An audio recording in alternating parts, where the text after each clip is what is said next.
पुणे जिल्ह्याच्या शिरूर, आंबेगाव, खेड, जुन्नर तालुक्यातील अनेक भागात जोरदार अवकाळी पावसाने हजेरी लावली।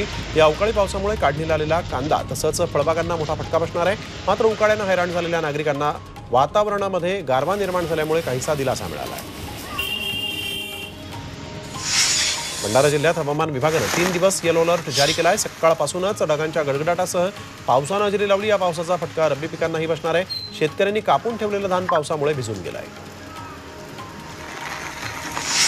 भंडाऱ्याला अवकाळी पावसाने झोडपून काढलं। या पावसाचा फटका धान उत्पादक शेतकऱ्यांना बसला असून शेतकऱ्यांनी कापून ठेवलेलं धान भिजलेलं आहे। कृषी विभागाने तत्काळ पंचनामे करून नुकसान भरपाई द्यावी अशी मागणी आता शेतकरी करतायत। गोंदियामध्ये अवकाळी पावसाने हजेरी लावलेली आहे। वादळी वाऱ्यासह जिल्ह्यातील अनेक भागात सकाळपासूनच अवकाळी पावसाला सुरुवात झाली। नागपूर पाठोपाठ गोंदियातही मुसळधार पाऊस झालाय। या अवकाळी पावसाचा भाजीपाला पिकांनाही फटका बसलाय। ऐन उन्हाळ्यात पावसाने हजेरी लावल्यामुळे नागरिकांना उकाड्यापासून मात्र दिलासा मिळाला। अमृत नोनी गॅस्ट्रिन, अपचन, ऍसिडिटी, गॅस्ट्रबल ह्यापैकी तुम्हाला कुठलाही गॅस्ट्रिक प्रॉब्लेम झाला, उपाय एकच, अमृत नोनी गॅस्ट्रिन।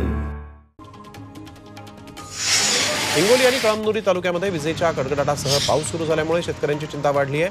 अवकाळी पावसामुळे फळबागायती आणि फळभाज्यांचंही नुकसान झालेलं आहे। मात्र वाढत्या उकाड्यापासून नागरिकांना काही अंशी दिलासा आहे।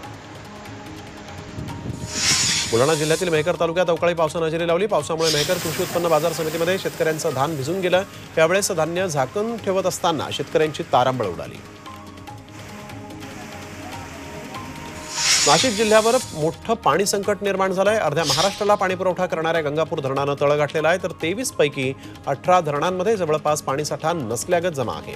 दुसरीकडे जलसंपदा विभागानं गंगापूर धरणातून गोदावरी नदीपात्राद्वारे एकलहरे औष्णिक विद्युत केंद्राला पाणी सोडलेलं आहे। त्यामुळे नाशिकमध्ये आणखीनच पाण्याची बिकट परिस्थिती निर्माण झाली आहे। त्यामुळे आता नाशिककरांची तहान कशी भागणार हा मोठा प्रश्न आहे। परभणीमध्ये तापमानाचा पारा वाढत असल्यामुळे पक्ष्यांसाठी कृत्रिम पाणवठे तयार करण्यात आले आहेत। सलग 3 वर्षांपासून गंगाधर महामुने आणि त्यांचे सहकारी हा उपक्रम राबवत आहेत। मातीच्या आणि प्लास्टिक वाट्यांचा वापर करून पक्ष्यांना पाणी ठेवलं जातं।